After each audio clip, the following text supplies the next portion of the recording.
What's up, y'all? Happy whatever day today is. Tuesday, Wednesday, Tuesday, April 17th. So, hello. Sorry about the late start. I actually started 5 minutes ago, and then I noticed the chat nobody was saying anything in the chat.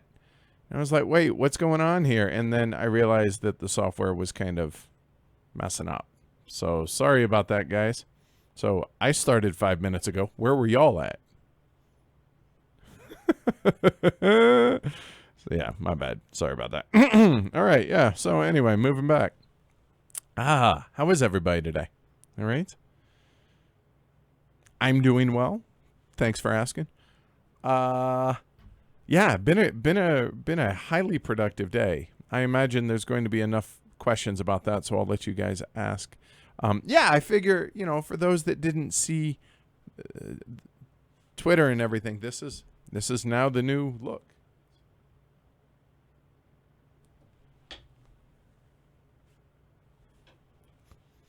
Nope, normally don't wear jeans and a belt during streaming. Normally don't do that. For you guys, though, even got on dress socks. Or, if you're a Flight of the Conchord fan, business socks. So there's that. No, and Amanda is very much not dressing up her Ken doll. Her Ken doll is very much dressing up her Ken doll. So yeah, that's it. All right. Yep, trying, Miguel. That's exactly it, right? All right, so anyway, yeah, so I have a whole bunch of questions here, so I will start with those until you guys begin. All right, so Jose Cunha, former patron, no longer patron, said, just heard in episode 95 where you suggested you would get ready in case Patreon tried to start something like they did in December. Would we consider subscription options that don't involve Patreon or paying a whole year at a time? That's still a little ways off. And by a little ways off, I mean a number of months still. But yes, there are things in the works to potentially go that route. But it's still a ways down the road. So I'm not really comfortable talking about that yet. Just there are behind the scenes things as far as moving the entire website and everything over and stuff. So we'll get there. But yes, there has been discussion and everything regarding that. He also asks a pretty good question here. Where do you draw the line about making changes due to feedback, even for something you were not aware or agree with? He says, "This. What I mean is you had 50 patrons. Perhaps every instance of feedback was extremely important. Now with 600 plus, you can't act on every single one of them. I don't mean they're less important. It's just you can't think for 5 minutes for every suggestion you get, I would imagine. So there must be some moment where you think, I wasn't aware of that, but if my patrons feel like this, maybe I should take it into account. How has this evolved? And do you think you developed a thicker skin with experience?" Well, first off, you guys, we just did this. Now, he wasn't here for this, obviously, but we just did this massive survey. And I want to say that we had 444, 445 responses. I was finally able to log in thanks to Matthew. So, Matthew, thanks for the password. I was tired. My back hurt. My bad. And so, on that note, we are going to use a lot of that for feedback. However, those of you guys that choose to give feedback either via email or Patreon posts or anything like that, unlike what he says, oh, you can't give 5 minutes to every single email we consider, and every single correspondence we consider. And we have some organization things that are going on as far as we have lists of ideas and good, bad, otherwise just suggestions that we revisit as an administrative team, I think is a good way to put it. So no, we do take a lot. We take all that feedback, and that survey that you guys filled out is very much going to play a very big part in shaping the show going forward. But yeah, we'll have more on that as we unpack it more. Look for that, I would say, early mid-May, that we'll have another conversation, y'all and me, to go over the details of that survey and what is going to come of that now that things are a little bit getting more organized, as well as just having a lot more time to be able to go through that and have it in trusting enough people and the right people to help with that stuff behind the scenes, much like what I alluded to in the Patron update the other day. So there's that. All right, cool. All right, so back to the other questions until you guys come up with stuff. Tony K. Edward's top 3 preferred hairstyles. Hairstyle equals top of the head and facial hair. He said top 6 is too many. So, all right, so we have the current look, right? So kind of the full beard and the faux hawk here. I got to be honest, kind of partial to this one. Now, trimming up the neck. Yeah, that's got to happen. I get that. Outside of that, though, this is, yeah, I think this might be my favorite. So there's that. Next look would be probably this with sideburns and the goatee. After that, probably my shaved head and the beard, and then shaved head with the goatee and sideburns. So there's 4. I think we can find 6. Let's see. Another would be to let it grow a little bit longer and kind of bring it forward a little bit more instead of the faux hawk here. And again, full beard and then chopping that off and leaving the sideburns and a goatee. So for those that don't know, my goatee is pretty much a permanent thing in a sense that Amanda has seen my chin twice, ever. I don't have a chin, and so this way I look like I have a chin. There you go. All right. So got all 6, Tony. Chris Wood, what's known so far about the future solo streams? What games will we see? Maybe Nemo's War, maybe a Schizo multi-hand. What's slated to play? Ditto the guest host streams. Will we see an Ash versus Brian war game? I'll take the first one first. What's known so far of the solo streams and what games? Nemo's War is definitely going to be sooner rather than later, as is the Hunters. Those are probably going to be the first 2 solo live streams that I do. I may try and, after that, solo a Euro style game and see how that goes. I could go maybe do Enemy Coast Ahead, do little raids, something like that. So that's possible. Guest host streams, as of right now, while I'm gone, on this trip specifically, so the next trip follows a day and a half after HeavyCon. I'm going to be going to the UK Games Expo, followed by the trip to Sweden, followed by the trip to Origins, then home. So I'll be going on the road about 3.5 weeks, give or take a little bit. As of right now, Matt is going to run probably 2 live streams. What games are to be determined? Can't tell you that. Could we see an Ash versus Brian war game? If the fellas are willing, I'd be down for that.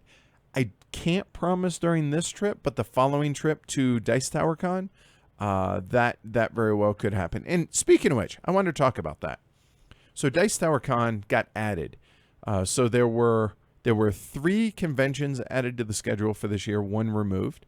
The one removed, unfortunately, is WBC. Once Amanda could no longer go, it's not something that I have any interest in going to by myself. Sorry, Carmen.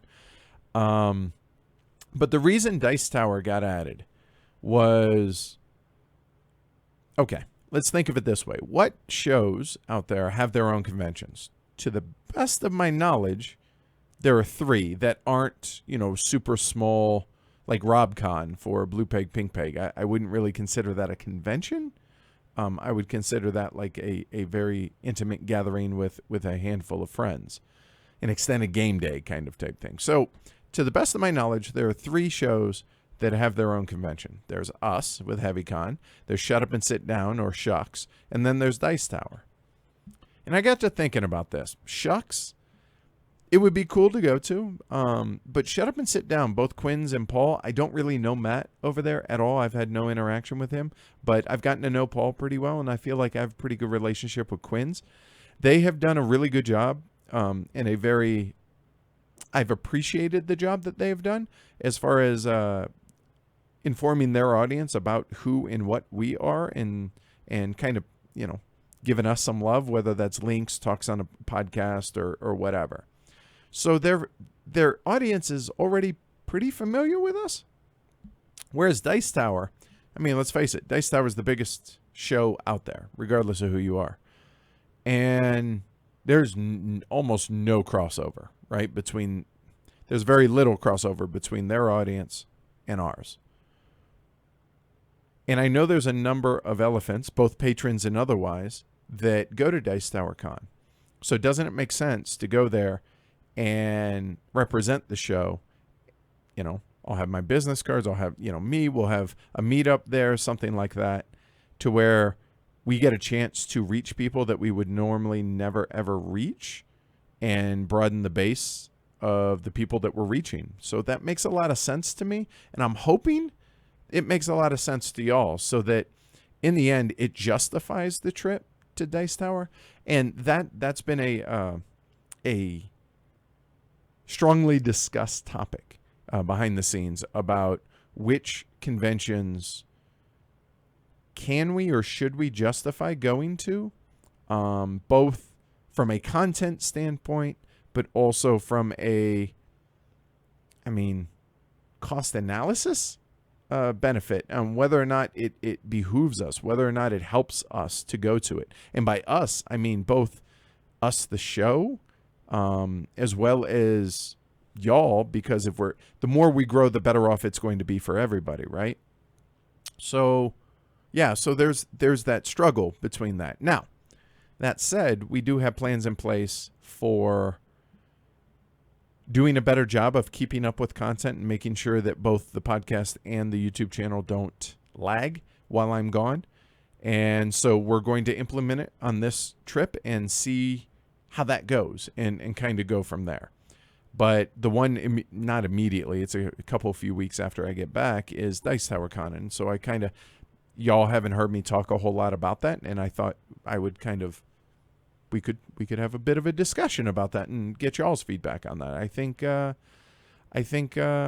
would be, it would be far more beneficial, both for the show as well as just in general, to go to that than not, I think is what I'm saying. So yeah. All right. So let's see. Eric asks, what Taylor Swift songs have you been jamming out to lately? All right. So let's see. Delicate. So I think this is from her latest album. I don't know, but whatever. Delicate, Gorgeous. Shoot. Now I got to go look. There's one other. Let me see. Tay here.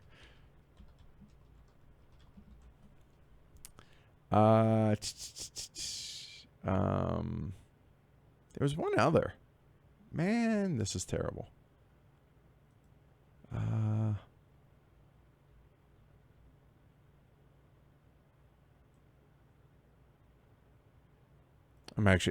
actually had to Google this. So let's see. You Belong to Me. You Belong With Me.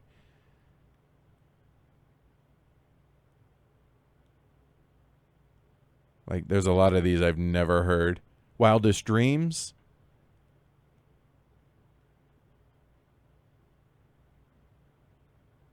Yeah, this girl's been done wrong, dude.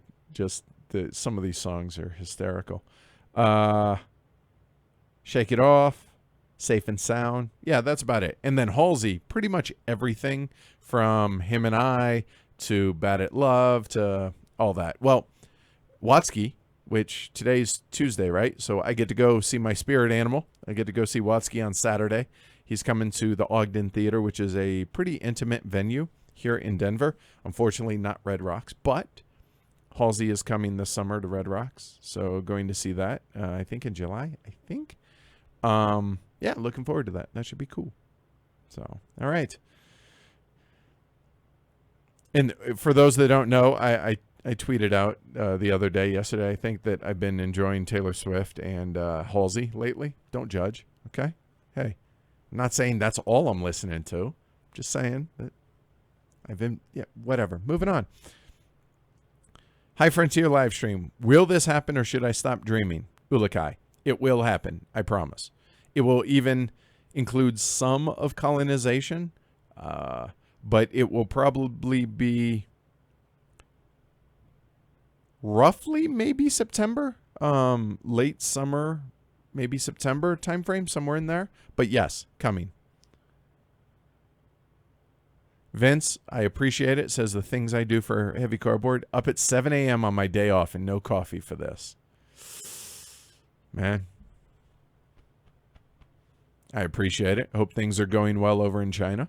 Have a safe trip over here. So, okay. So Vince says no undershirt. I feel... So I tried that, right? And I felt like it looked totally like, 70s throwback gigolo. I don't know. You can tell me if I'm wrong, but I just felt a little awkward about that. So hence the undershirt. They're nice ones. But anyway.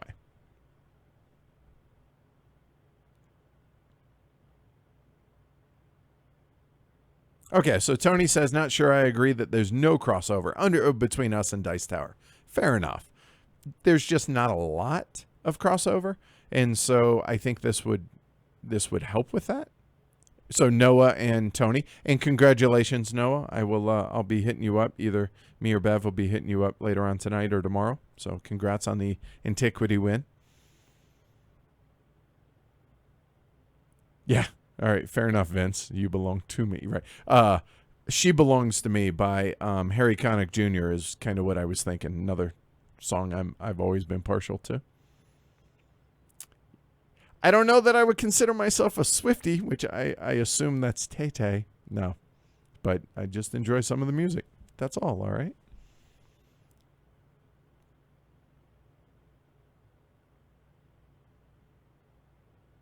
Okay, see, all right. So the consensus is yes, undershirt. So plus.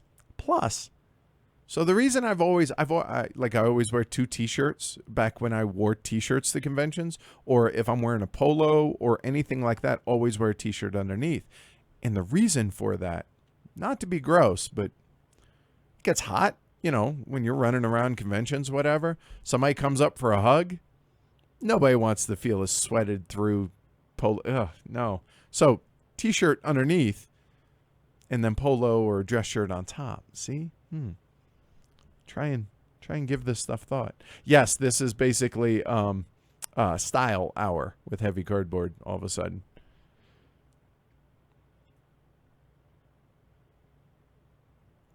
All right. So Chris Wood then says we talked in Slack about elephant dives, deep explorations of game systems, advanced play. Currently, the streams are very much intro teach level. The players might have half a dozen plays or one or none.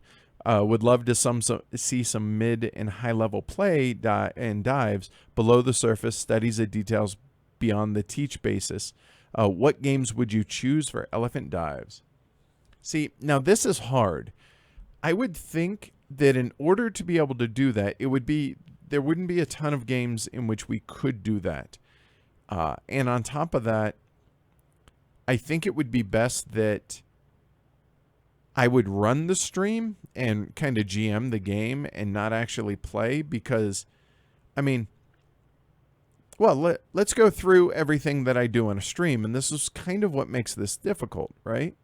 Between running the software, reading the chat, interacting with the chat, switching the cameras and everything, keeping up the banter, making sure the game is moving, and then trying to play as well. That's a lot. I've gotten pretty good at it, in all honesty, but that's a lot to juggle, and I don't know how much I can do, at least personally. And I feel like, plus, if I'm just GMing the game, I can kind of talk about that during that. The other problem is just churn and burn. How many games could we legitimately talk deep on? Dominant Species, I think, definitely could be one. Age of Steam if I wasn't trying to play it.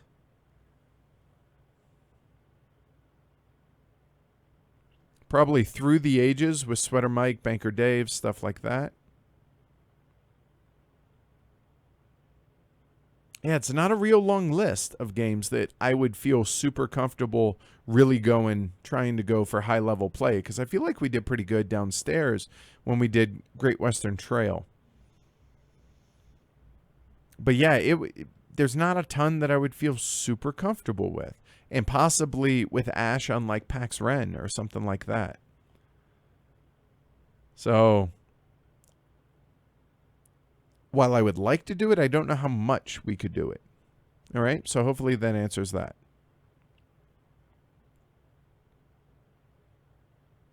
Noted, Vince, about that, just making sure that it can't be seen. But again, even if it can't be seen, that it still looks gigolo-ish. So that's the problem, like, whereas this doesn't. But we'll work on this. We'll see. So, all right. The Cave Hines also says a V-neck, so that's that. And Vince brings up, button it all the way up and do a tie. I have. I mean, it's a pretty versatile look here, right? Can kind of dress it down, make it more informal with nice jeans and, whatever. Or, could button it up, the sleeve, unroll the sleeves, put a tie on, be a little bit in slacks and be a little bit more gussied up. So there are levels. So I think I did pretty good with the wardrobe. But anyway, enough about that. Oh, that's awesome. Ulakai says, thanks for the Noggin the Nog video tweet. I watched 6 episodes this morning. Very charming. That's really cool. Good stuff. Glad to hear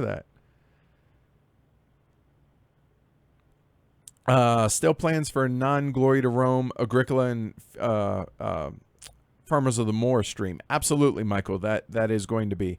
Or is that waiting on me to finish it and moving in so I can prepare the teaching notes? Yeah, we'll go with that. By the way, I'm glad the move's done. Now you just got to unpack everything. Michael JB there is Michael Brandt, here in the local group. So yeah, Michael, get on that. All right. You wanted to teach it. You teach it. There you go.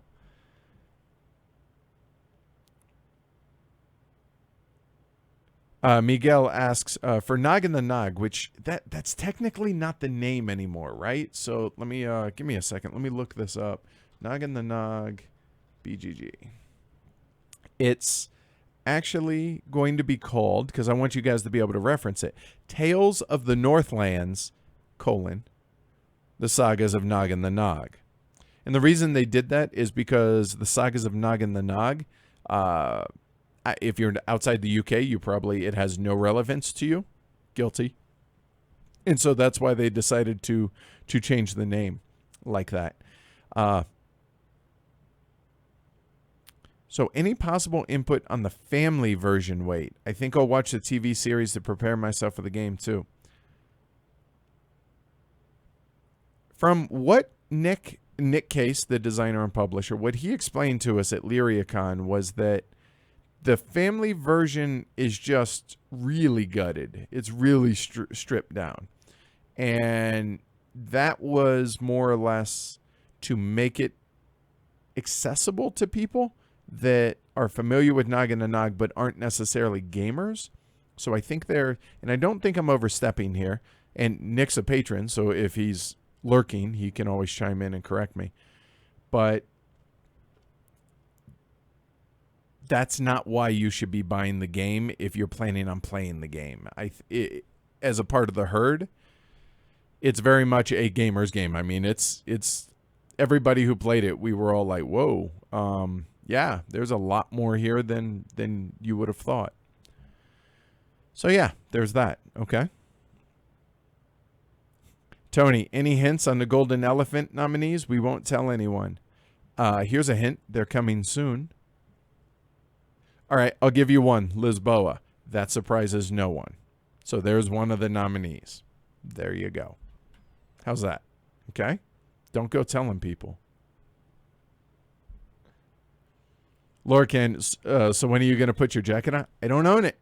I actually, it's not part of a three-piece suit. It's actually just the vest itself. And I have 3 of them to mix and match. Different colors. Yeah. All right. So let's see. Let's get back to it.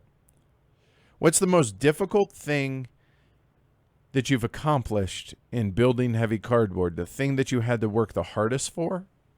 Whoo, Chris. Wow. I should have looked at that question earlier to try and figure that out. Thing I've had to work the hardest on.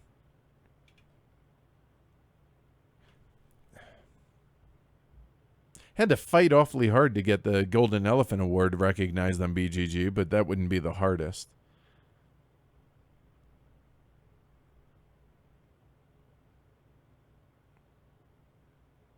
I think just general acceptance for us being a legitimate media. And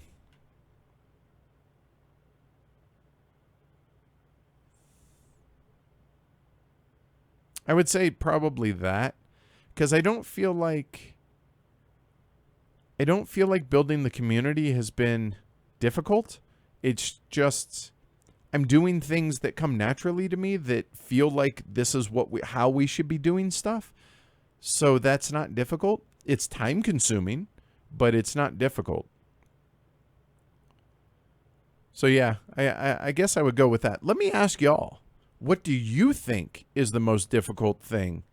The most difficult thing that we've accomplished in building heavy cardboard, and the thing that you feel we've worked the hardest for? I'm curious. I want to ask y'all that. I'm curious y'all's take on that. Eric asks, what's your game? Sent out a newsletter today saying they're putting out a 2nd edition of Madeira and Zangguo onto Kickstarter very soon with expansion content and upgraded components. Do I have any kind of inside scoop on it? I have 0. I found out about it the exact same time you guys did. Nobody told me anything. There was a pretty extensive discussion in Slack today about that too. And people fell on both sides of the fence. Some were indifferent as to the whole Kickstarter idea and that. And I would have to see what the Kickstarter brings, because I'm not exactly sure. Now, if it is cost prohibitive to make and it would put the business in a difficult position if it wasn't successful, then I understand Kickstarter. And I alluded to the fact that it's very similar in the way that Clay is running the estates. The fact that he used Kickstarter for that, because if it bombed and he didn't use Kickstarter, that would seriously impact the viability of Capstone Games. And that's not good for him. That's not good for us as heavy gamers. It's not good for heavy cardboard. And Clay's a friend. I wouldn't want to see that. That said, I understand why using Kickstarter in that instance. So why...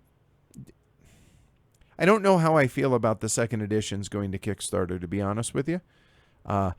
I do feel it's fully within their right to use Kickstarter. Why not use all the tools that are available to you? But I would have to see what... And obviously, you guys know all 4 of the people there at What's Your Game are personal friends of ours, but that doesn't mean that they're beyond reproach or beyond the ability for us to question practices. And they would expect that. So that's good. We have a professional respect between one another. So I would have to, I reserve judgment until I see the actual Kickstarters and what they're bringing to the table as to why Kickstarter, before I make any decisions or draw any conclusions, firmed opinions on that. So yeah, I realize that's not what you asked, but I wanted to talk about it. And yes, Lorcan, I know I need to get some jackets. I'm going to. My buddy Jody is getting married this summer, which I'm super excited about. So I will definitely be buying a suit. My first suit, 42 years old, my first suit. I know. I'm a Marine. I didn't need a suit, okay? Anyway, I would like the look with the suit anyways. To contrast, what was something you thought would be hard but came supernaturally? Not supernaturally, but really easily, or just intuitive, Cormac asks. For the show?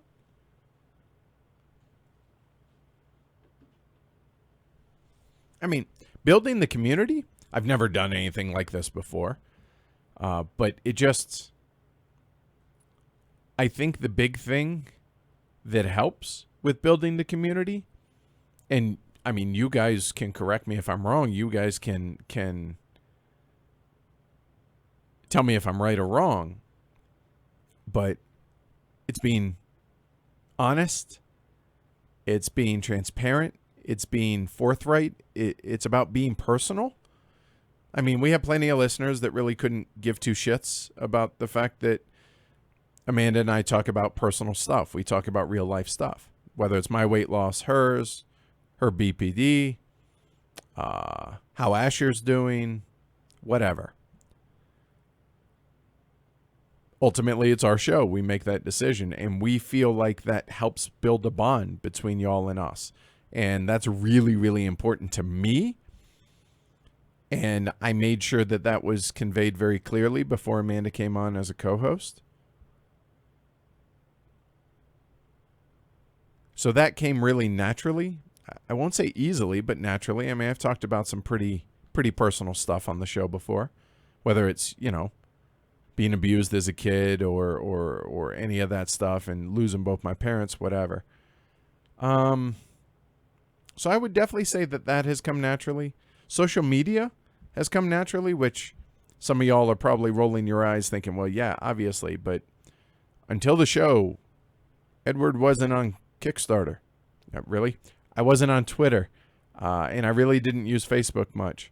I'm still not super thrilled with Facebook and the interaction or the interface. And it's a lot more labor intensive than Twitter or, well, Instagram. So social media comes pretty naturally to me. That and I've been really, this doesn't surprise me, I guess, but this has come across as pretty second nature, is just interacting with y'all on a daily basis as well as at conventions. I'm pretty comfortable in my own skin. I'm comfortable in the new look and in my new clothes. So it makes it really easy to want to interact and being open about all this stuff, whether it's on the show or in person. So yeah, I'd say that for me. So I'm curious, what do you guys think has come across as natural or easy, if you will, regarding the show? I'm really, really curious what you guys think about that, because it's a lot different being on this side of the camera than that side of the camera as far as our experiences, in a sense that for the show, not our real life experiences, but our experiences on, you know, I run the show, you guys, whether watch or listen or whatever the show. So it's a lot different. So I'm curious how that comes through and if you guys see it differently than I do. And Texas CPA says, as an ex-Marine, I'm not an ex-Marine. I am a Marine. Once a Marine, always a Marine. So I'm no longer active duty, but I'm still a Marine. Sorry, something I take very personal and am very proud of. But he says, any thoughts on R. Lee Emery passing away? Yeah, that was a bummer.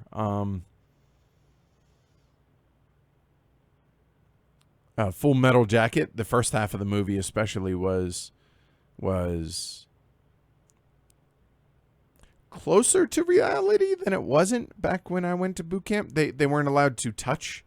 They couldn't hit you, they couldn't choke you, they couldn't do anything like that. In fact, one of our drill instructors did clock a recruit just in front of everybody. He wasn't a drill instructor after that. So those things changed. But outside of that, as far as the way that he came across, portrayed it a lot closer to the truth than not, at least back in the early 90s when I went to boot camp. So that was that and Gunny seemed like a pretty cool dude and had a lot of respect for him being a Marine. I think that was pretty cool. So yeah, that was a bummer seeing that, but you know what? Time passes, right?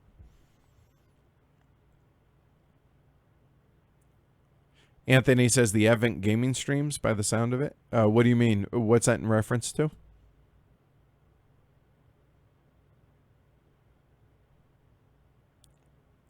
I think the hardest was changing from Tony to Amanda, as that type of change was always rough. You know, that's a fair point, Dave. I didn't think about that.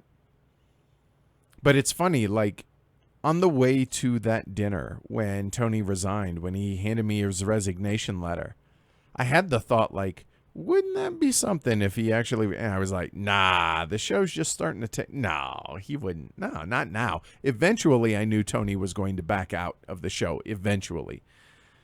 I knew that was going to happen. I didn't expect it when it did. So when it did, my first thought was, are you bleeping kidding me? You know what? It's a Patron-only stream. Are you fucking kidding me? Really? Now? That was my first thought. My second thought was, okay, who do I get to replace him? And then you guys have heard that story before. So, yeah, that was definitely tough. All right, let's see. Oh, okay. I dig that. Noah says, I'd suggest that Heavy Cardboard's biggest accomplishment is the consistency and quality of the live streams. In my mind, there's still no board game channel that does them better. Thank you, Noah. And you're right. I agree with that wholeheartedly. I think we have set the bar for live streams, and we're not resting. We are improving as we go along here. And that's going to continue to improve. But so, yeah, I guess that's something to hang our hat on, so to speak. But I'm still not satisfied with it. So we're getting there, but we're not there. But yeah, I think we've set the bar pretty good. However, having been at PAX East and watching those live streams, you know, for the esports, that's at a whole different level. So it was a little humbling, but also I was like, huh. How can we integrate some of this stuff? Or how can we, you know, take the ideas that they're using and do that? And some of it translates, a lot of it doesn't, because the players are just playing. They're not interacting. They actually have commentators for that. Because, I mean, it's all real-time strategy stuff or fast twitch, you know, FPSs. And so it makes it really hard to commentate about what the game is. Now, there are streamers that do this, obviously, but they're usually not talking about the game. They're just playing the game, second nature, and interacting with the audience. But yeah, some of the production quality that they did was really, really amazing. And I was like, you know, maybe one day we can get to that level and keep going. Eric asks, what do you think about the controversy around the Estates Kickstarter? I assume you're referring to the Clay having, I think it was the $80,000 stretch goal, being screen printing on the blocks. I think it was handled well on his end. I feel like sometimes, and we're guilty of this, so I can relate, and everybody's guilty of this in some form or fashion in their lives, where you get so tunnel visioned in a sense that stickers seem like an obvious fix, but if you're so focused on one thing, and in this case silk screening, the idea of replacing stickers with silk screening as a stretch goal, it seems obvious maybe, but you get just so tunnel visioned to where you can't think of that. I'll be honest, I didn't even think about it.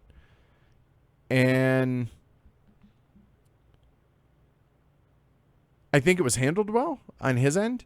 I do feel that it could have been presented better on BGG a little bit better. And all the subtweeting it was the inspiration for that tweet that I sent out, which was, hey, don't subtweet. What subtweet is basically talk about things without letting that person or company know that you're talking about them, i.e. not tagging them specifically, but everybody knows who or what you're talking about. Don't do that. Nothing good comes of it. It's just not a good thing. So, but in general, which is what the tweet that I sent out said, don't subtweet. Nothing good comes of it. That was just a general statement. Anyway, what I feel like mountains were made out of molehills. I think it was addressed quickly, and Clay was like, wow, yeah, should have thought of the sticker thing. My bad. We'll include it. Problem solved.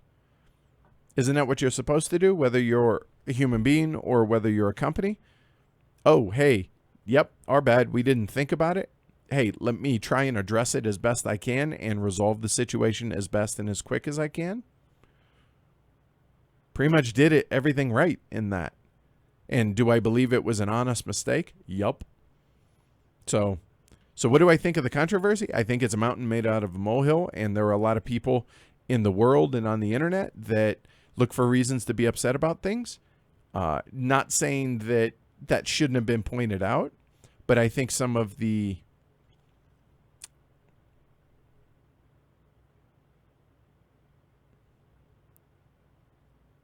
really heavy-handed just comments, just melodramatic and over the top and unnecessary. So yeah, that's what I think. And I would be saying this if I had no idea who Clay was.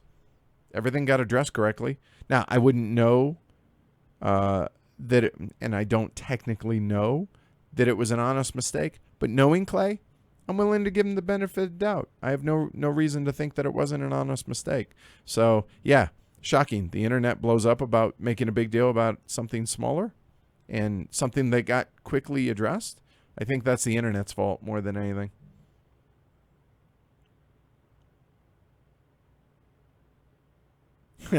What did you also think about supernaturally when you did discover your secret magic powers?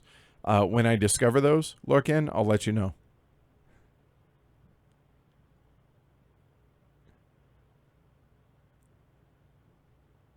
Hey, the rabbi's here. Welcome.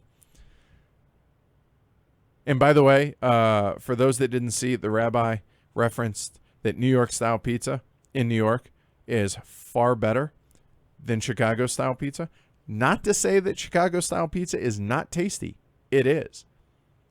But it's a bread bowl. New York style pizza is where it's at. He's right. The end. End of conversation. We do not have to discuss this anymore.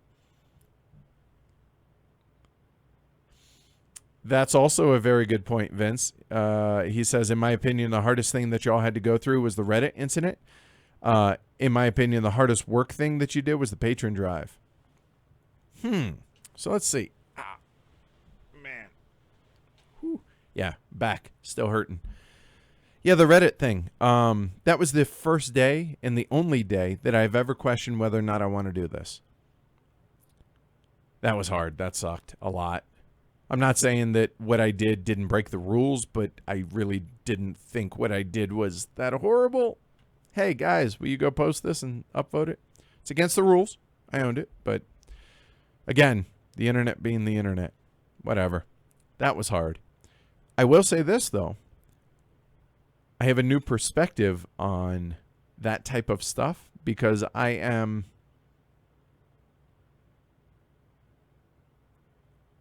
sort of friends. I would maybe say acquaintances with Mike Boudet of Sword and Scale. If you guys aren't familiar with his podcast and you like true crime and some really dark, heavy stuff, then I would suggest going and taking a look at that, having a listen. Anyway, Mike Boudet.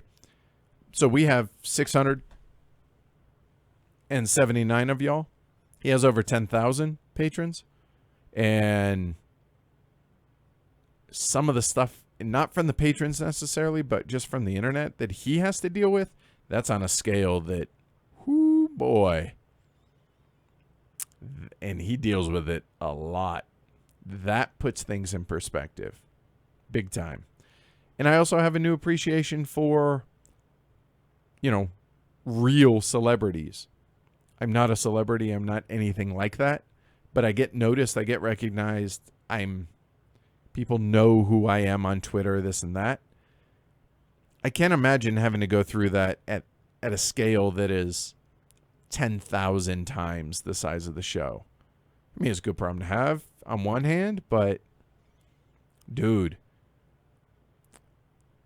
That would be harsh. That would be really hard. So yeah, the Reddit thing's definitely up there. Hardest work thing that we did was the Patron drive. I would say maybe between that and the Advent streams, because the Advent streams, the last few days, I was running on fumes and it came across, which not my best moments. Wasn't super happy with the quality of those streams the last few days. But yeah, that was a hard one. So there's that. Good call, Vince. Tony says, I appreciate the honesty and openness that me and Amanda have when we're on camera or on Slack. We're just folks. And yeah, that's the difference in all seriousness between me right now talking with y'all and me off camera or off the mic or anything is I cuss more in real life. That's pretty much it, really. Yeah. And I fuss my hair more for the camera than I do. Thank you, Philip. I'm glad. I appreciate that you. I mean, you're a well-dressed dude, so thank you. I appreciate it. Yeah. Okay. And Anthony says that the Advent streams. I was looking more big picture as opposed to like a single thing, but yeah, I'll buy those for sure.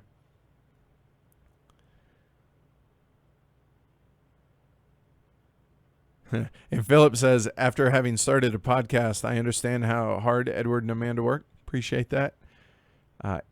If I had PAX East money, it'd be no problem to be able to live stream proper. But yes, that would be okay.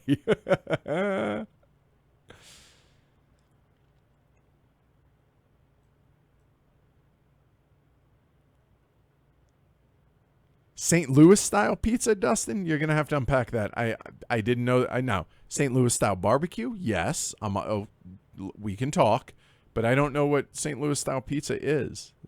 Yeah, unpack that for me. Oh no, I'm not trying to make sure everyone has the right opinion about pizza. There's one opinion. It's just the truth. New York style. The end. It's an end of decision. No, Eric, you have the right to be wrong. It's okay.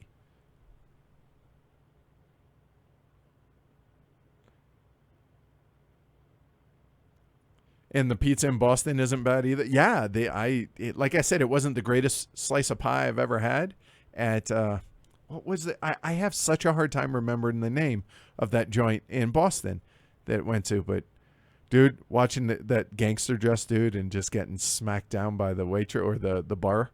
Whoo, that was hysterical. Oh, you know what? I told that story on the episode, right? If not, when I get there, you guys will tell me about it. Really? Really? So obviously there's some Chicago style, or at least one of you guys out there. Really?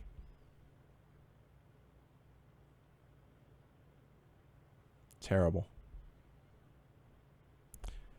Miguel says, and I just ordered from Pizza Hut literally 10 minutes ago. Well, he's probably eating it by the time I got to this. I watched a newish, I think, series on Netflix on the flight to Boston, it was Ugly Food, I think is what it was, and it's a bunch of chefs talking about a particular type of food. So, like, the first episode was pizza, the second episode was tacos, and I'm halfway through the taco episode, but I watched the pizza one. And they included Domino's along with some real old school Naples, Neapolitan, whatever, pizza, as well as some real proper New York style pizza. And talking about, that Domino's has a space there, and what is the definition of pizza, and can it have sushi on it? And, fascinating show. I definitely recommend it if you guys are into that.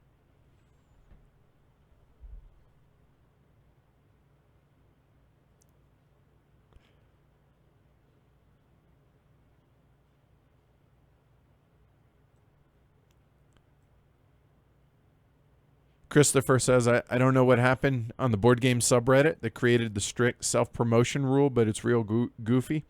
So I'll be honest, I do I'd say once every couple weeks, venture over there. And I met a couple of the mods when I was at MeepleCon, so this was a positive. All right, we're going to go here for a minute, guys. Let me rest my back and lean back a bit. So I met Crystal, and I know Ambi already. And we talked about it briefly, me and Crystal, and I told them that I think they went a little far with any mention of Heavy Cardboard getting deleted off of Reddit. I think that's a little heavy-handed. Like I said, we asked people to go post their stuff. I wasn't raping babies. Let's put things in context here, guys. And I see that they've loosened that a little bit now that they allow mentions as long as we're not allowed to be linked there. Like I said, I broke the rules. It's my fault. But yeah, it's and the funny thing is, I can genuinely say that if I wasn't the most active media person on Reddit board games, I was certainly in the running as one of the most active over there. So the fights that I got into with the mods about, them shadow deleting my posts, and it just got to where my life is a lot less stressed without Reddit in it. So yeah, I don't miss it really. I mean, it's got a huge audience, but the stress really wasn't worth it. So in the end, maybe it was for the best. They say everything happens for a reason. So there's that.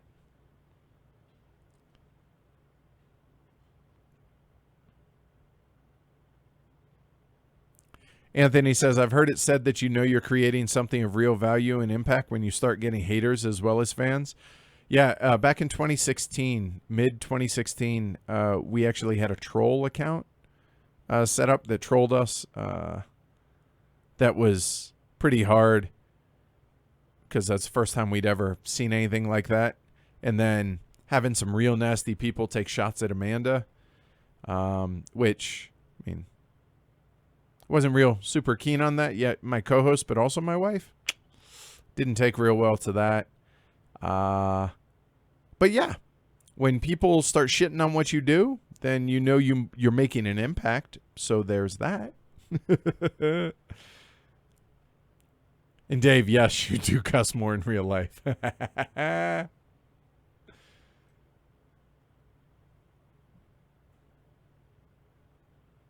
That's a good idea. I know Amanda's watching this. So Vince says, one thing I suggested in the survey was short form 5-10 minute edited video content with some B-roll or game images for like first looks. I think that's an awesome idea, and we're actually going to play around a bit with that with PAX East. I think with the interviews, have the interviews be kind of voiceovered, and having some of the B-roll that we shot there. I'm going to play around with that, so Amanda's going to be working on that. But I also like the idea that for first looks. I think that's a great idea, Vince. Good call.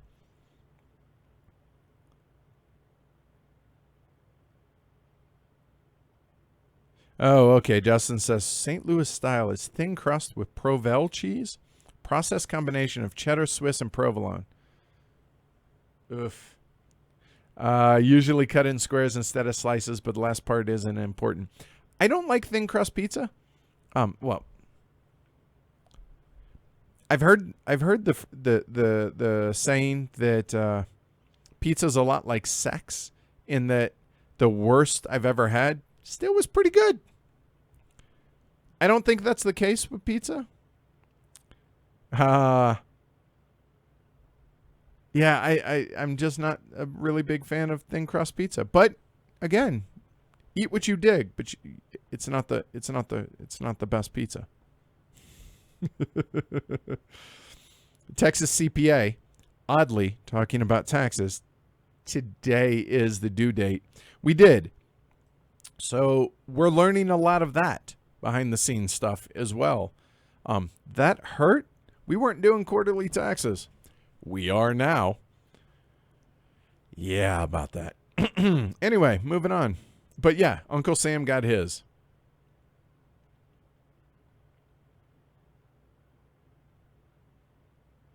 Miguel says, speaking of food, what was the slow cooker dish I made a while back? Something with carne. Slow cooker? Could it be pork green chili? It wasn't a slow cooker meal that I'm thinking about. But pollo ciudad is my favorite dish that I've made, period, but also for game day. Probably the pork green chili, but it's not really in a slow cooker. Dana has made some pulled pork, and yeah, dude, the is it a one pot? I think it's called. That thing's amazing. It's too small. I wish it were bigger, but outside of that, thing's amazing. Highly recommended. Lorcan, pineapple on pizza. Where does heavy cardboard stand? I like pizza.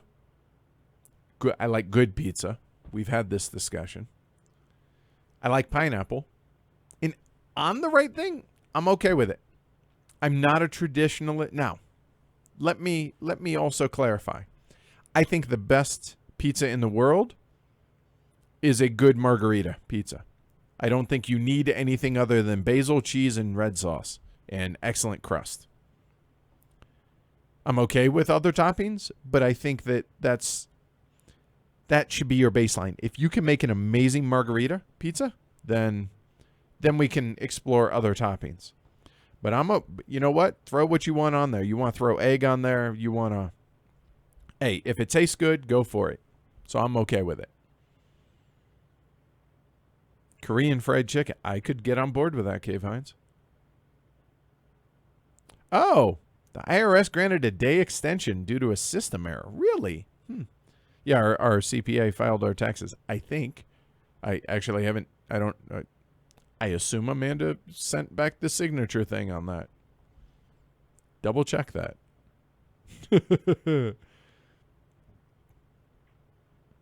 Oh, Matthew says sushi pizza is absolutely delicious. All right.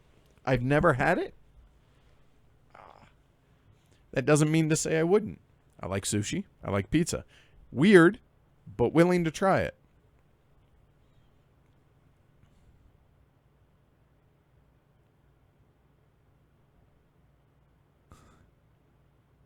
Hey, Ran.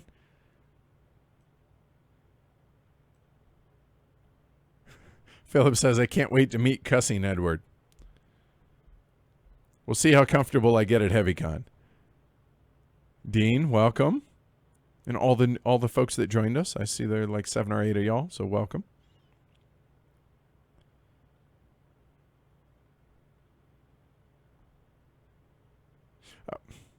Okay, so this is going to show my ignorance. Texas CPA. Interestingly enough, I am a CPA. I wouldn't have guessed. But don't do taxes. I assume that was one and the same. Ignorant. Didn't realize that. Sorry for the assumption. So what's the difference?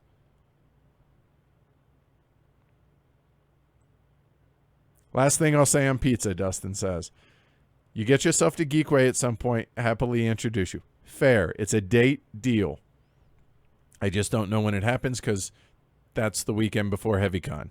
I'm a little busy. But we'll try eventually. Yeah, oh, Vince, no, we don't do our own taxes. We have a CPA, actually. A new one this year that, while we paid too much, not for the CPA necessarily, but in taxes, lessons were learned this year. This is the first year I was doing it full time, so a lot of lessons were learned. But I feel pretty comfortable with her. And in fact, we have a meeting with her tomorrow morning, so there's that.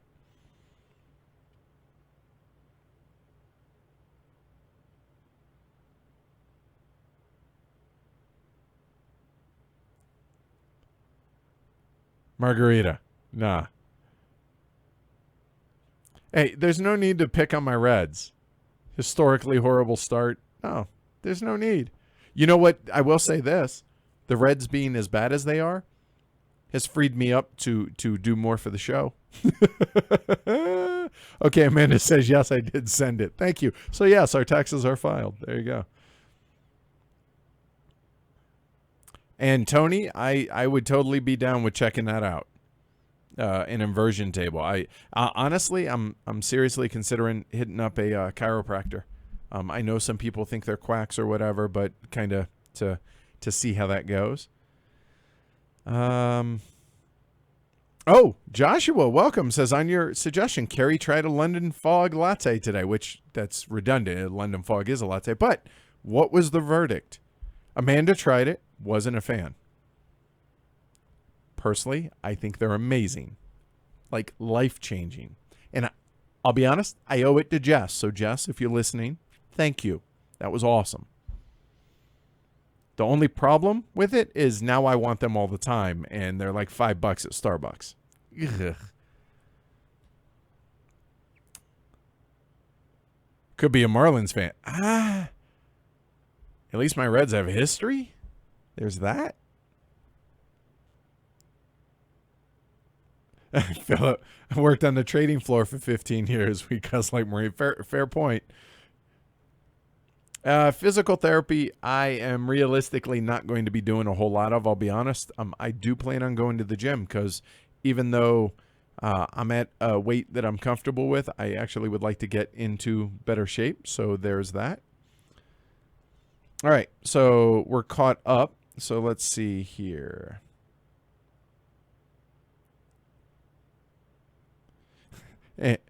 Christopher Wood also says, will you ever stream High Frontier already? For the love of all that's good and holy. Yes, as addressed. That will happen this calendar year. I suppose I could steam my own milk, Cormac. Yes, there's that. So that's an option. I could, and throw just a touch of vanilla in there, and happy dude. Very, very happy. So. Yeah. No need to rub that in, Rand. It says, pretty sure Jess is gathering with some friends right about now. Yeah. So Jess is at the gathering of friends. A little bit bitter, I'm going to be honest. Not at her, but the fact that I'm not there. But I do believe everything happens for a reason. And so therefore,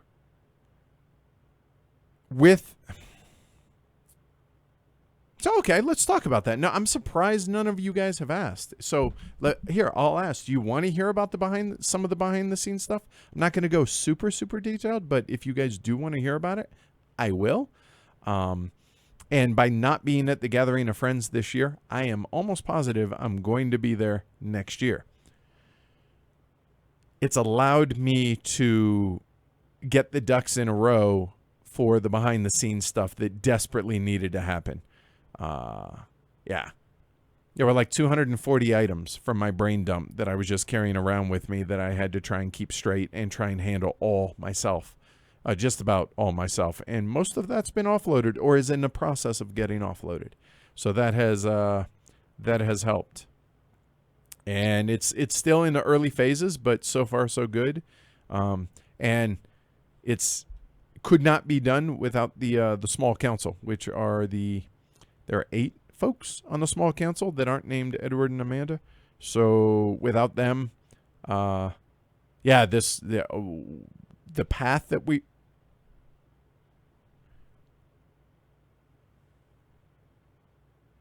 I'll be right back. There was a loud boom out there. Give me just 1 second, y'all.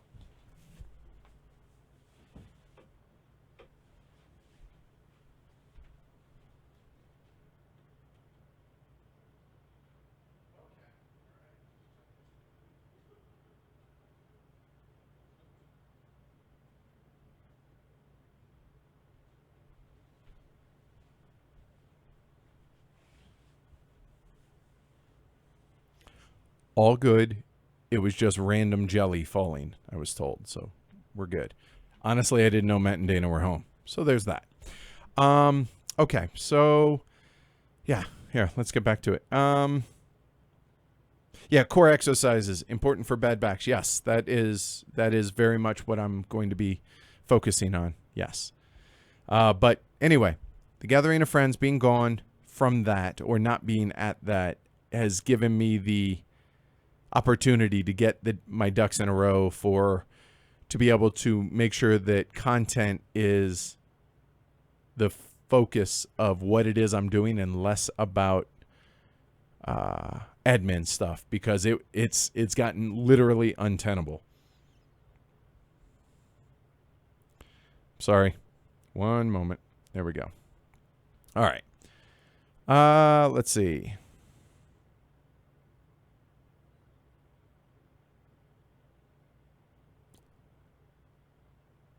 All right, Joshua says, she said, great. The vanilla extract and lavender really added a nice touch. London fog. You betcha. All right, so. All right. Hey, Emmanuel, thank you. Very, very kind of you to say. Who's able to make the invite? It's a bit of a convoluted process, Dean.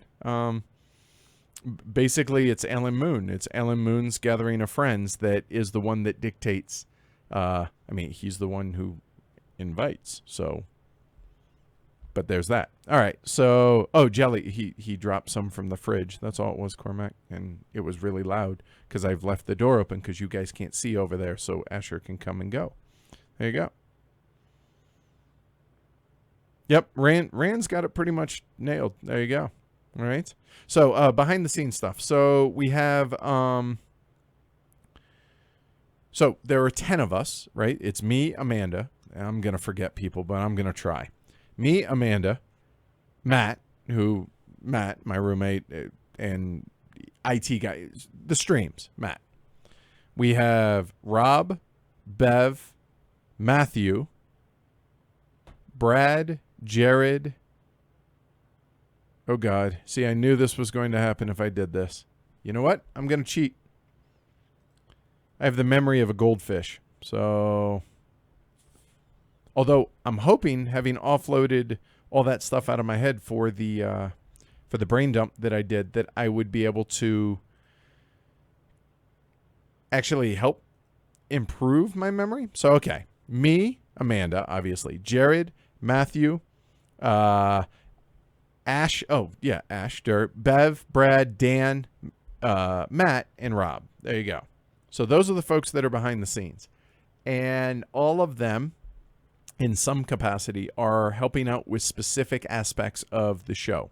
Like, take, for instance, Matthew and Dan are working on the IT side as far as the web presence and just making sure that all the IT-related, website-related, podcast hosting, all of that stuff is handled well, and is what we're trying to transition to is going well. So there's that. And then so for those that don't know, Bev has essentially become, not essentially, she has become my personal assistant. She's helping me with emails, scheduling, and all of that other stuff that's going on with that, especially with all the travel coming on. And everybody else is filling in other roles. I'll get more into that down the road.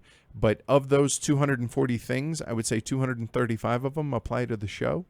And of those that people are taking on, some of these are one-time things that just need to be handled. Some of these are recurring.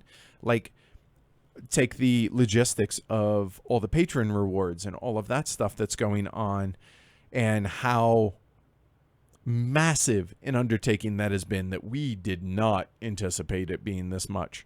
Somebody else is going to be taking that on and helping us keep that organized and staying on top of it. Ash has organized a Trello board for everybody to, for those that aren't familiar, it's a workflow type thing to where, but it's online to where everybody can be very well organized. And we're working on that, or working off of that, I should say, for organization for everybody. But there's going to be, actually, we're going to be releasing a press release sooner rather than later, explaining to everybody getting brought on. I say getting brought on. They're still volunteers. In fact, they're still patrons, which we greatly appreciate. So yeah, and all of them that I mentioned are all mods here as well. So if you see the little blue people in chat, that's very much them. So without them, this wouldn't be progressing and growing, invaluable. And so, as I said, I've been very reticent to give up seed control, I think might be a good way to put it, on all of this on the show, because I feel the need to have to wear all the hats and do all of the things and I can't. It's just impossible. And the show has suffered because of it over the last month. And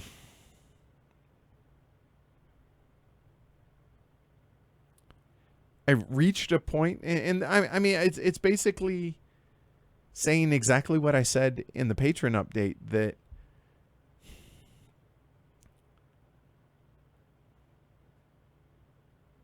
I feel like the show was going to crash if I didn't do it, because it was untenable. And it was either that or it just failed. And I'm not willing to let that happen, but it had to get to that point for me to accept it, I think. And it's not something that I'm 100% comfortable with yet. I mean, I'm over here fidgeting because I'm really, really nervous thinking about it. But if I didn't trust these people, then they wouldn't be in the positions that they are. And they have both proven themselves, but also have become very good friends. And I feel like we can trust them with this, which that obviously helps. But yeah, it's still really difficult for me to do.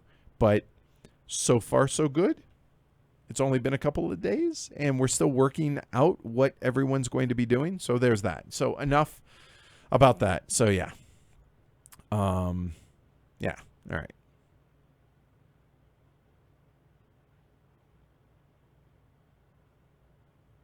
So Vince is talking about me choosing to take Percocet last night because my back, it was so bad.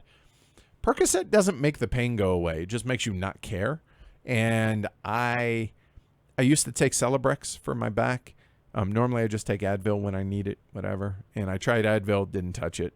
Celebrex, it wasn't in my system enough to really have any kind of impact.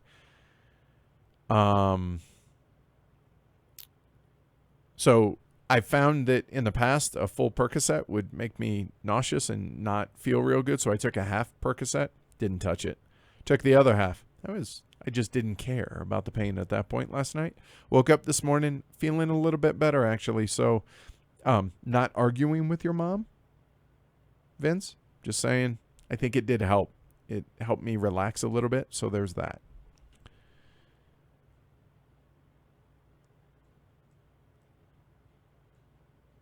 Dancing too hard in the club. Tear it up, Vince. And yeah, I think I did call you a Smurf, Jared, in a roundabout way. Yes, the blue people.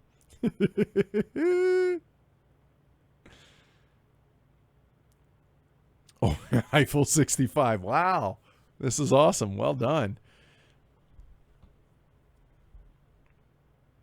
Yep. Oh, okay. Yeah, exactly. Kavine says in 2016, 2017, New York Times ran an interview with Stephen Colbert that discussed how he had to learn to relinquish control to the new producers in order for his show to succeed. And I think, so Kleiker, for those that don't know, I think I've talked about this. It might have been on the show. I forget what I tell you guys on the show and what I don't, because I really don't keep a whole lot in. But I've talked about how Kleiker, Matt, you've seen him. He's one of the 74 Matts it seems like we have here in the group.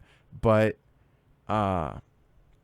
he's kind of, so he comes from a white collar background. He comes from a business background, and he knows a lot that I don't know. And there's a lot that I don't know that I don't know. And same goes for Amanda. And so he's kind of been my guru, or my, I don't know what you want to call it, my sounding board in a lot of ways. He's been informing a whole lot of this stuff, or me with a whole lot of stuff. And we've had some really, really, really good meetings.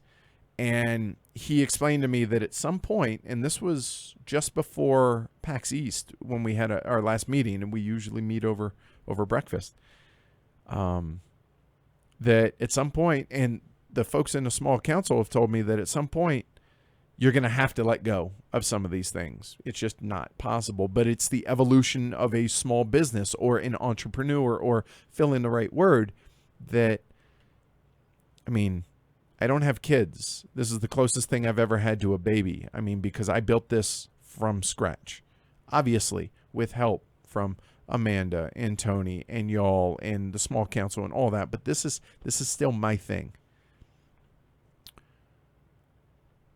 So making that transition from I do all of it to, okay, here, I'm going to trust you with this, is fucking terrifying.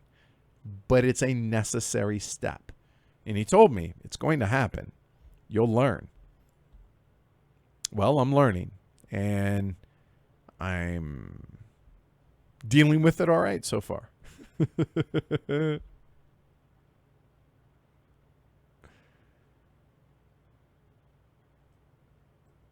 Oh, no, sorry. Amanda calls Grumpy Smurf. Sorry, Rob's got that locked up all to himself. That's totally Rob.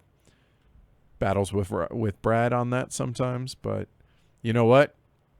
Couldn't be happier about the folks we have, though. It just, so yeah, just they without them, this isn't at the level it is, or at the level it can be and will become. So big thank you to them.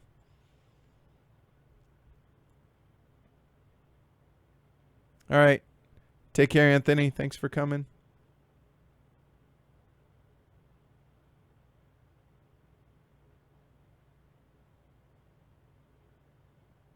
All right, let's see. Other than those interviews already scheduled, who did you most want to interview and why? Well, that's an easy one. And I'm getting a chance to do so in a month and a half. Francis Tresham. Come on. How is that not the obvious one, right? I mean, the father of 18XX, the father of the tech tree, the father of Civ. Sid Meier got Civ from Francis Tresham. And there's other games, but seriously?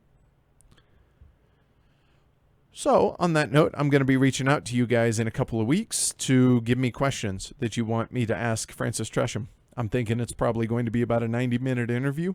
He's in his late 80s or early 90s, so I don't know how long that can last. It might be a 30-minute interview, but I'm going to go as long as he's willing. That's going to be videoed as well as audio, and I think it's going to be really important for posterity. And I'm not saying for Heavy Cardboard, I mean for the hobby, because I don't know of any audio or video interviews of him, period. So yeah, really, really big deal to me about that. That is a really big deal. I don't know who asked that, but okay, there's that. There was talking to Slack about 2-player Age of Steam maps. Just got Sicily and want to play with my wife for the first time. Thoughts on 2-player variant maps for Age of Steam? I have only played one of them, I think, Portugal. I do highly recommend, though, that you guys play with the whatever actions you choose this round are not available for the next round across almost all the maps. I think that's just kind of a general, that's what you do in 2-player Age of Steam. I don't know if it works on every map, but definitely check it out. I think it makes the game tighter, which is good. Also, here, oh, you know what? Your patrons, we can do this.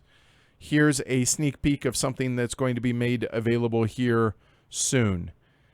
So Kevin McCurdy, who is part of the Kansas City crew. So it's him, Chad Deshawn, and other people put on Age of Steam Con. Kevin McCurdy also has a really good relationship with the Splatter guys, as well as John Bohr and other folks. And he designs, they design a lot of Age of Steam maps. So he reached out to me. So he's coming to HeavyCon. He was the designer of the Heavy Cardboard Age of Steam map. And he reached out to me a little while ago, and they designed a new, I forget what the other one is, but they have a new design for an Age of Steam map and a redesign of an updated version of the Heavy Cardboard map. He's priced it out, the whole 9 yards. We're going to make it available only on the Heavy Cardboard store. It's the only place you're going to be able to get it. We're not sure the price right now. We're trying to figure out the margins. And we're going to split the profit 50-50. So figured out the cost of it and split the profit. It's either going to be 20 or 25 bucks for a double-sided map. We got John Boer's blessing to do so. Also, he is, yeah, so we got everything checked off in doing things the proper way. Our goal is to have that up on the website in the next 2 weeks. It may be sooner, but I'm going to say 2 weeks. Give us that amount of time, and you'll be able to order those. And yeah, so we're going to do a print run of 100 and see what kind of demand there is for that. And you're helping out us, and you're helping out Age of Steam Con. So we felt like it's a win-win and 2 maps. So there's that. Cool. All right. All right. Take care, Philip. Thanks for stopping by.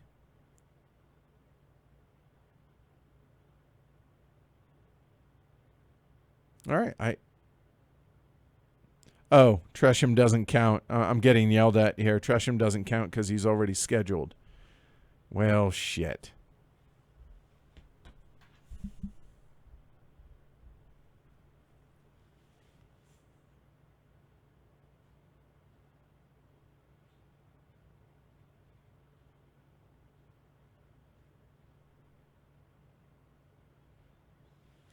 How about Martin Wallace?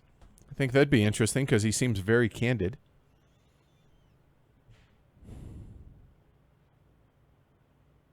Albin? Now, I've done short interviews, which con interviews, so I feel like those are kind of on a different scale than the conversations with. So I think there's something to be said for that.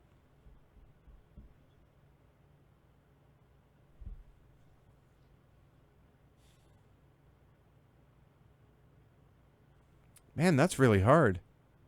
Paul Inkow is another one that I'm really excited to interview. Developer extraordinaire for VTOL stuff as well as for Stronghold Games. Also a patron, rocking the Heavy Cardboard patron shirt at the Gathering of Friends. Way to go, Paul. Thank you.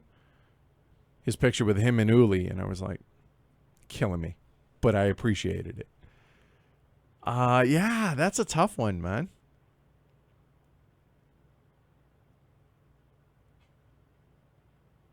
Oh, God. Wow. So Chris has a playlist of songs he calls Misfit, MFSITWFTNFM. It's a neat little concept made up of songs that have been his favorite songs in the world for the next 5 minutes at some point. Okay. If you had to make a similar playlist of games, what would be on it? That's impossible for me to do on the spot. I'm horrible at that. You guys know that. Not even going to try. I apologize. But I will try and answer that. If you ask that in the guild, I will try and answer that. Damn it. I was hoping, I saw that today on social media. I was hoping I would avoid this. The sandwich alignment chart. Where do I fall on this? So it's a 3x3 grid. Structure purist, structure neutral, structure rebel. So structure purist would be a sandwich, 2 pieces of bread or a baked product with toppings in between. And then on the other side, there's the ingredient purist, the ingredient neutral, ingredient rebel.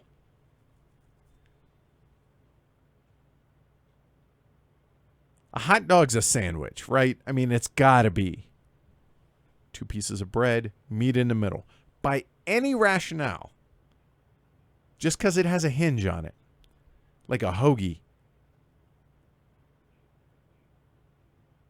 it's got to be a sandwich, right? I think I would say structure neutral, ingredient rebel. Yeah. So I'm over on the far right in the middle. I think that's where I fall. Yeah, I think that's okay. Which then begs the question, is a taco a sandwich? You have tacos, you have tortas.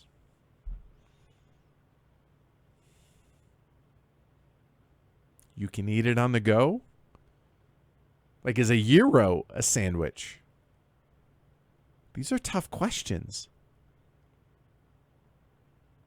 So does it have to be 2 pieces of bread? If not, like a hot dog, then technically a gyro and a taco would be a sandwich. I can make that leap. I think that's okay.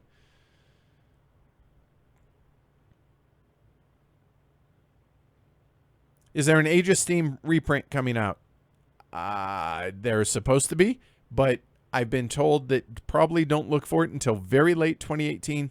My guess is probably not till 2019, though. Interurban. Thank you, Steve. That was it. Steve, who was at Age of Steam Con. Casey Interurban. That's it. That's going to be the other side of the heavy cardboard map. So, yeah. Ideal player count for the heavy cardboard map is 5. I think it's tighter that way. Playable with 4, though.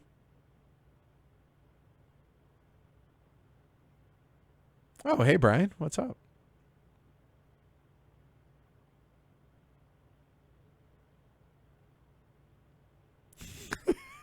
Christopher, huge respect from Eastern PA for using hoagie. Yeah, it's a sub, a hoagie, whatever.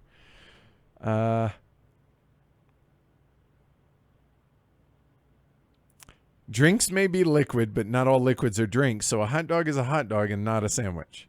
You know, it's not a hill I'm willing to die on, but I kind of see it.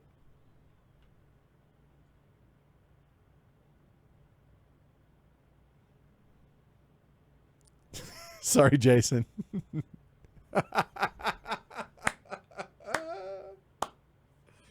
I'm upsetting some people. I'm sorry. Joshua, let's see. Earlier today, Jason Levine mentioned on the Dice Tower live stream that there's early work being done by Splatter on a food chain magnet expansion. Not asking if you have any inside info but could get some. But, well, Jeroen's going to be here. He's going to be staying in that room right behind that wall on Monday night. So here is a little inside baseball talk. I would ask that you not spread this, okay? But Jeroen's going to be staying the night, Monday night. And Cole Worley is going to be coming in early. Tuesday, the day before HeavyCon unofficially begins, the early plan, take this with a grain of salt, it might only be one, but the early plan is to host 2 live streams. An early in the day live stream Tuesday with Jeroen. Don't know what game yet. And either he's going to join us for the second one, or there's only going to be one, or there is going to be 2 separate ones. Cole Worley is going to live stream John Company with us, and he's going to teach John Company because I told him, nope, not doing it. Said, you're going to be here. You need to come and live stream while you're here. So Tuesday, the final live streams before HeavyCon, but also before I hit the road because I go HeavyCon and then a day and a half later we're off to UK Games Expo. Last live streams, Jeroen from Splatter and Cole for John Company. Pretty good way to swing out the end of May. I think I'm pretty excited about that, all right? So funny that Brian says this. Has it been covered or not? What's the plan on daytime wargaming in the near future? Well, I can't do it while I'm gone, but you and Ash could, Brian. You guys are more than welcome. To host the stream or 2 for some war games while I'm gone on the road. In fact, I would appreciate it. The herd would appreciate it. So I'd like y'all to do that if you're comfortable with it. See, this is something I was never comfortable with. So I'm trying to show growth here. The fact that Matt is going to run some, and maybe you guys can. Outside of that, while I'm here, I would like to do some, but I know you're back to grinding. So if you can get a day, then maybe we can hook that up. Laura Can says maybe interview Gordon Ramsay about sandwiches. Forget all this board game stuff. That's got to be shtick, right? He can't be that. No, it's got to be somewhat shtick. Anyway. So I think that's it. I think that's the end of all the questions, y'all. Hour 44 for an Ask the Elephant? That's it? Really? It's like a short record right there. Cool. All right. Well, thanks everybody for coming. I am going to... Oh, actually, Amanda's going to have the first look for Gaia Project up tonight, so look for that. We'll be recording the Madeira look back tomorrow night as well. And then when Amanda gets home Thursday night, if not Wednesday night, while we're live streaming on Thursday with Clay and everything for Neue Heimat, Amanda will either already have the episode recorded and edited and out to you guys early Thursday, or it'll be late Thursday night. And then on Friday, we're doing Container. All right? Noah, what are some of your favorite games that are 30 minutes or less? All right. Arboretum. Oh, boy, I'm so bad at this. 30 minutes or less. If you only play one round of it, it would be Neue Heimat would be in that. The Climbers probably is closer to 45 minutes. Arboretum, Plowman. Nah, I think Wizard's going to take too long for that. Hearts or Spades, if we're going traditional card games, maybe even Euchre.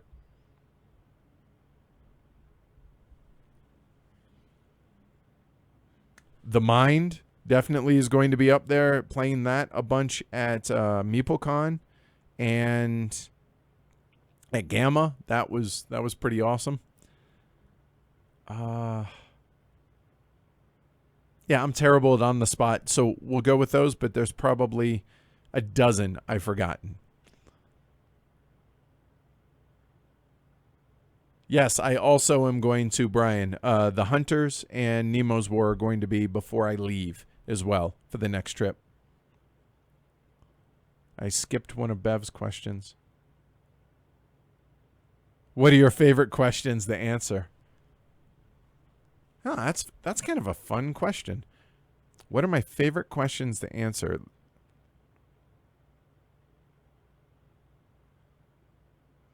Something that requires me to think, like legitimate, either behind the scenes stuff, because I like pulling back the curtain a little bit for you guys. Either behind the scenes stuff, something about the future of the show, the past of the show, or anything that you guys are strong or strongly passionate about. I think those are my favorite questions to answer. Mini rails would be good call there.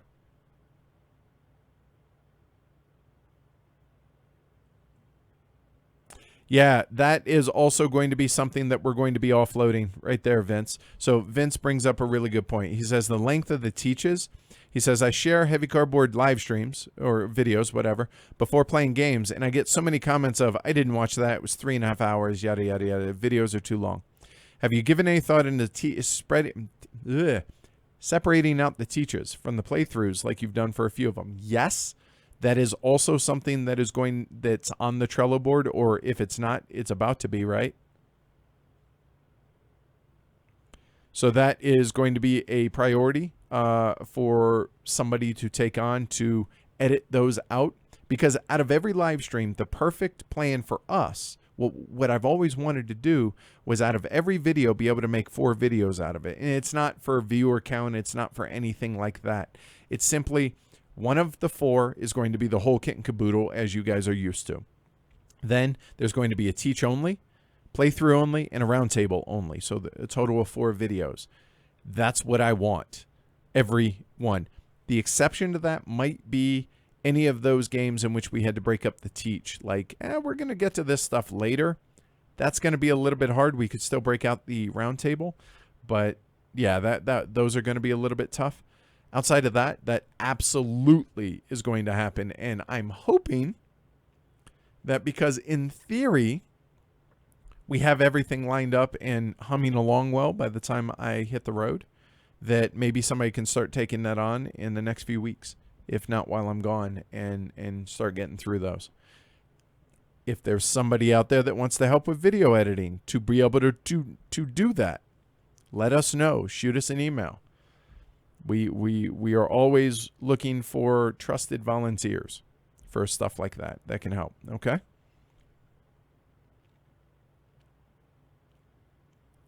Didn't get to walk around much, Rand says. Yeah, because he was busy being an enforcer in the first look area like 16 hours a day because the dude taught games even when he wasn't on shift. Said, what was your favorite non-expo room at PAX? Meaning not in the big hall.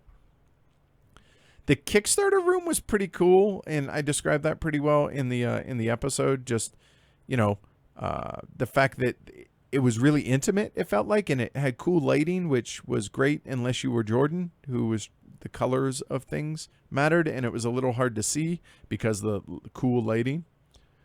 So that was really nice, and I really, really dug the idea of the video checkout library, the video game one, and there was just room after room after room of TVs and consoles and different stations where, okay, go play games. I thought that was awesome. I think those were probably my two favorite.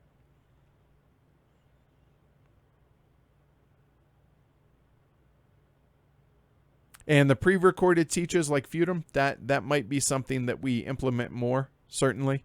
Yeah, so that's certainly something that we're looking into as well, Vince.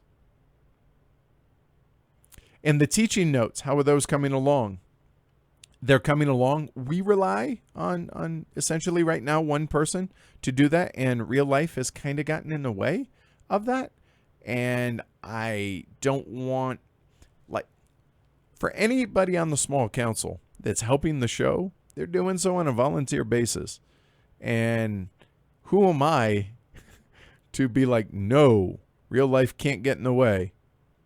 Come be a patron and work.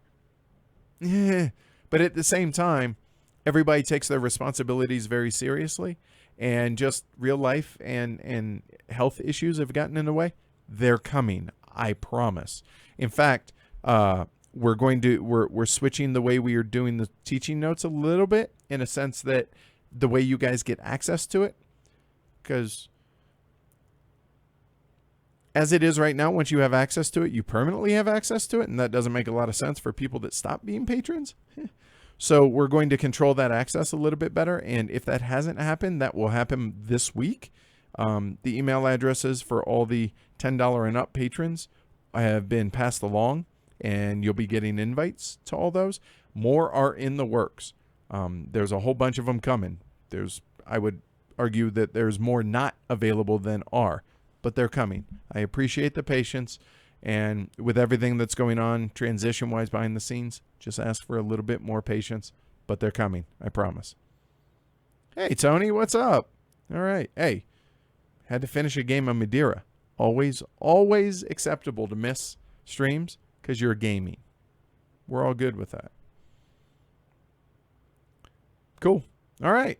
So now that Tony's here, we can go. All right. We can call it a night. All right, guys. Seriously, I'm going to call it a night. I have, more work to go do. Thank you, everybody, for the support. Thank you for sticking with us through the learning curves that I would argue that this has been kind of the third learning curve over the last 8 months that we've had for the show, where there's been ebbs and flows on different formats, different content, and all that. I appreciate your patience because literally I couldn't do this without you. But just know that you know what? I don't want to talk for anybody else, but it means a lot that you guys are being patient and understanding as I learn how to run this stuff. Something I've never done before. So it really means a lot, the fact that you guys have been patient and understanding, and that's why I explain. And sometimes I've been accused of over-explaining some stuff because some of my patron updates can be long. But I enjoy writing them, and I think there's like 6 or 7 of you guys out there that actually read them, so I think that's cool. But no, seriously, just thank you for the support. But more importantly, thanks for being a part of the community. And thanks for helping build both Heavy Cardboard as well as the community that is the Herd. I think this is insane what it's growing into, and being a part of that and watching it and watching y'all and just the interactions. It's the coolest thing I've ever been a part of. And I think it's the thing I'm most proud of in my entire life is everything. Because I've never worked this hard at anything, number one. And number two, I've never built something like this from the ground up with the aforementioned help. And I'm real proud of being a Marine, but this is different, you know? This just because I wanted somebody to talk about the games that I enjoy playing. So, yeah, this is really cool, and I appreciate the patience, the understanding, and being along for the ride, right? I mean, the roller coasters are like this, right? Hopefully there's more ups than downs. Maybe not in a roller coaster. You get the idea with this. Hopefully there's more ups than downs. So, yeah, it means a lot to me. And 321 more, huh? I've actually started to think, where would I get it? Haven't asked Ian yet, but I'm going to. I think I want him to design Davis, the tattoo for Davis. If I haven't told you guys before, so I have 1, 2, 3, 4. I have 6 tattoos. I eventually would like a sleeve on this arm. I think Davis would be a part of that sleeve. He would be like the first piece. I really want that to happen. I'm not going to lie. I didn't really ever think that would ever really be a real thing that could happen. And at this point, I really do think it's going to happen. It's just a matter of when. So, yeah, just thanks, everybody. All right. Before I get emotional, I'm going to call it a day. All right. So, cool. Take care, everybody. Love y'all. Really appreciate the support. And, yeah, I'll see you guys Thursday for Neue Heimat / The Estates. All right. Take care, everybody. Thanks.